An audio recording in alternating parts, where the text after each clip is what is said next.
Hello friends, मैं Pratap Kashyap knowledge factor और information के यूनिक चैनल में आपका स्वागत करता हूं। दोस्तों, जैसा कि अभी आपने क्लिप स्टार्ट होने से पहले देखा ही है कि मैंने कुछ यूनिक पिक्चर्स डाली हैं जहां पे मैंने दिखाया हुआ है कि हमारे भारत में के पास क्या क्या गौरव करने वाली चीज़ें हैं। इसके अलावा हमारे भारत ने दुनिया को क्या क्या दिया है। दूसरी तरफ ये भी मैंने दिखाने की कोशिश की है कि चाइना ने पूरी दुनिया को क्या दिया है। उसने केवल और केवल बीमारियां पूरे देश को दी है। इसके अलावा अपनी जनता को चूस कर बिल्कुल उनसे जो प्रोडक्शन है वो इतना ज़्यादा सस्ता करवा के लोगों में अपने इंफ्रास्ट्रक्चर को फैलाया है कि आज उसकी जीडीपी बाकी देशों से कहीं ज़्यादा है। लेकिन क्या ऐसा करना सही है? इसके अलावा अब मैं वीडियो की शुरुआत करता हूँ और कंपेयर करता हूँ। सबसे पहले बात करते हैं कि एरिया की, दोनों देशों के पास कितना कितना एरिया है। सबसे पहले हम देखते हैं भारत का एरिया कितना है। तो यहाँ पर आपको दिख ही रहा होगा कि भारत का कुल एरिया 32,87,263 स्क्वायर किलोमीटर है। इसके अलावा जो चाइना है उसके पास 95,96,960 किलोमीटर का स्क्वायर का टोटल एरिया है, जिसमें से लैंड जो है वो करीब 29,73,193 इंडिया के पास है। वहीं पर 93,26,410 स्क्वायर किलोमीटर का जो जगह है वो चाइना के पास है। अगर हम वाटर सोर्सेज की बात करते हैं तो इंडिया के पास जो वाटर सोर्सेज हैं वो करीब 3,14,070 स्क्वायर किलोमीटर का है। वहीं पर चाइना के पास थोड़ा कम है जो कि 2,70,550 किलोमीटर है। अब बात करते हैं कि नीयत की। देखिए, हमारे इंडिया के पास जितना है उसी में हम खुश रहते हैं और हमने कभी भी किसी देश को जीतने की कोशिश नहीं की या फिर हमने अपने एरिया को एक्सपेंड करने की कोशिश नहीं की। ऐसा नहीं है कि ये हमारे बस का नहीं है, बस हमने अब हमारे पास जितना है उसी में रहने की कोशिश की है, उसी से रहने की संतुष्टि की है और हम नहीं चाहते कि हम दूसरे देशों पर अपना दबाव बनाएं। वहीं पर जो चाइना है वो अपनी आबादी के होते हुए भी दूसरे देशों को अपने प्रभुत्व में लेता है और उन्हें दबाने की कोशिश करता है। इसके अलावा जो आसपास के उसके देश हैं, नेबर कंट्री जिन्हें हम बोल सकते हैं, वो उनके ऊपर प्रेशर डालता है, क्योंकि पूरे एशिया के अंदर जो उसे टक्कर देने वाला अगर कोई प्रतिद्वंदी दिखाई देता है तो वो केवल भारत है। आबादी में लगा लो, दिमाग में लगा लो या फिर किसी और चीज़ में भी लगा लो, जो भारत है वो अपनी पूरी क्षमता रखता है कि वो चाइना को पिछाड़ सके। इसके बाद अब हम बात करते हैं पॉपुलेशन पर। तो मई 2020 में टोटल इंडिया की पॉपुलेशन जो थी वो 1,38,72,97,452 व्यक्ति थी। वहीं पर जो चाइना है वहाँ की 1,43,93,23,776, ये मई 2020 के आंकड़े हैं। और इसके अलावा जो पॉपुलेशन ग्रोथ रेट है वो इंडिया की 1.25 है 2014 के एस्टिमेट के हिसाब से, और दूसरी तरफ चाइना की जो है वो 0.44 2014 के एस्टिमेट के हिसाब से। अब इसे हम किस तरीके से समझ सकते हैं? इसे हम इस तरीके से समझ सकते हैं कि जो चाइना है उसने अपने पॉपुलेशन को कंट्रोल करते हुए अपने इंफ्रास्ट्रक्चर पर बहुत ज़्यादा ध्यान दिया है। इसी वजह से वो जीडीपी में और अब बाकी कार्यों में हमारे देश के मुकाबले काफ़ी आगे निकल चुका है। वहीं पर जो हमारा देश है वो अपनी इंटरनल समस्याओं से अभी तक जूझ रहा है।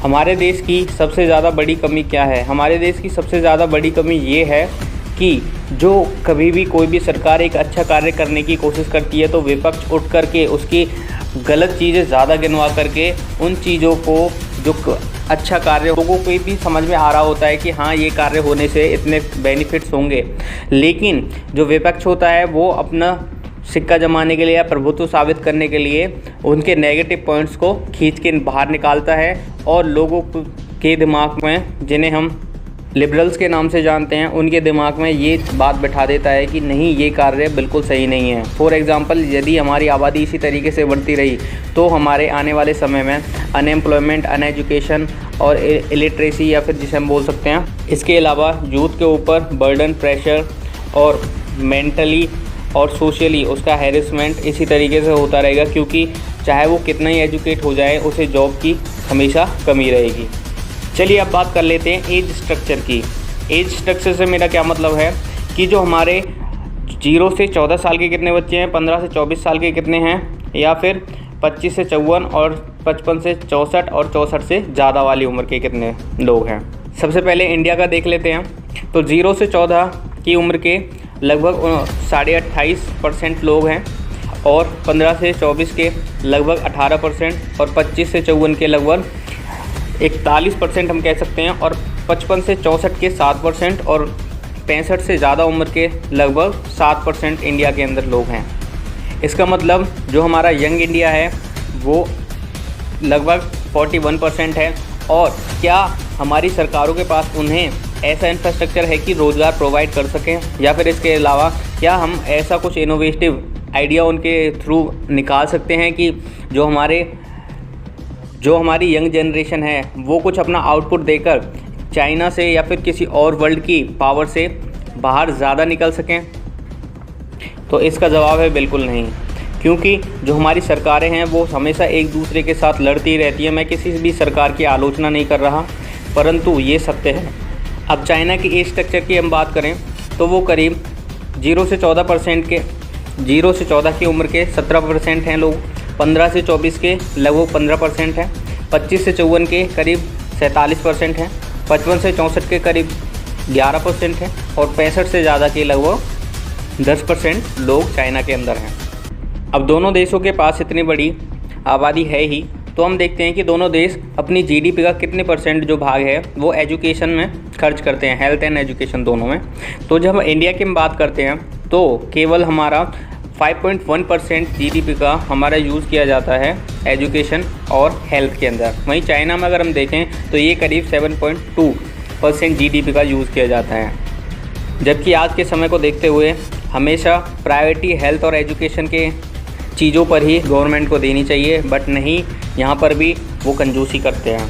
इसके बाद हम नेक्स्ट पॉइंट देखते हैं कि जो हमारी लेबर फोर्स है, जितनी भी जनता है वो हमारी ऑक्यूपेशन में किस किस एरिया में कितना कितना कंट्रीब्यूशन करती है। अगर हम इंडिया की बात करते हैं तो एग्रीकल्चर से हमारा 50% जीडीपी का निकल के आता है, इंडस्ट्रियल से 20% और सर्विस से 31%। वहीं एग्रीकल्चर से चाइना में केवल 33.6% और इंडस्ट्रियल से 30.3% और सर्विसेज से 36%।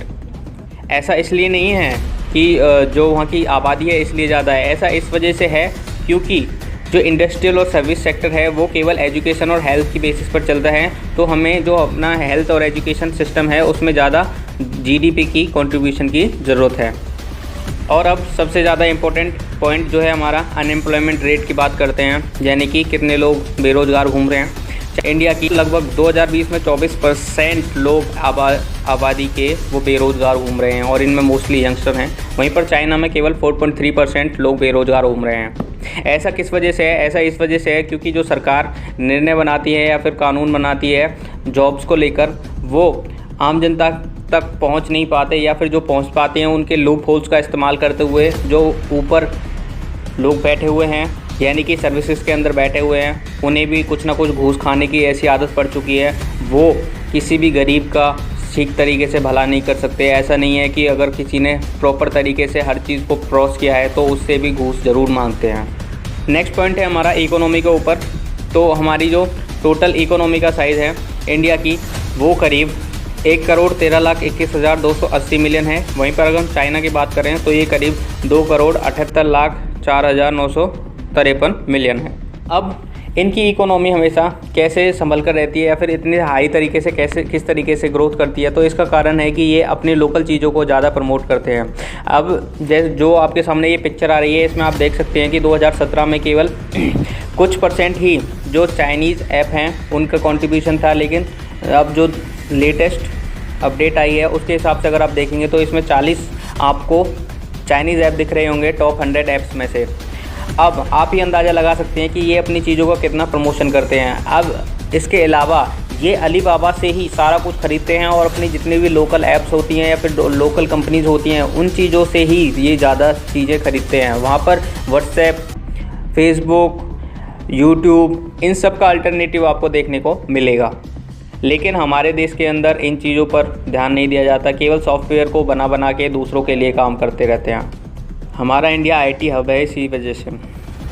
इसके बाद देखते हैं ग्रॉस डोमेस्टिक प्रोडक्ट कंपोजिशन में, यानी कि जीडीपी के अंदर कौन सा सेक्टर कितना शेयर करता है। तो एग्रीकल्चर सेक्टर करीब हमारा 16%, इंडस्ट्रियल सेक्टर हमारा करीब 30% और सर्विस सेक्टर करीब हमारा 54%। वहीं पर चाइना के अंदर जो एग्रीकल्चर है वो केवल 10%, इंडस्ट्रियल सेक्टर जो लगभग 44% और जो सर्विस सेक्टर है वो केवल ऑलमोस्ट 47% जो है वो कंट्रीब्यूशन करता है। अब बात करते हैं एक्सटर्नल डेब्ट की, किसके ऊपर कितना कर्जा है। तो इंडिया के ऊपर लगभग 564 बिलियन का है, जो कि लगभग दिसंबर 2019 का हिसाब किताब था। और जो चाइना है उसके ऊपर 2 ट्रिलियन का है जून 2019 तक। इसके बाद बात करते हैं सबसे इम्पोर्टेंट पॉइंट, जो डिफेंस का बजट होता है वो हमारा इंडिया का करीब 70 बिलियन है इन फेब 2020, और जो चाइना है वो करीब 178 है, यानी कि हमसे हमारा 10 गुना से भी ज़्यादा इनका जो है वो डिफेंस बजट होता है। अब जब ये इतना पैसा खर्च कर रहे हैं डिफेंस बजट के ऊपर, तो ये इनकी नीयत कैसे साफ़ हो सकती है, ये दूसरे देशों पर कब्जा करते ही हैं।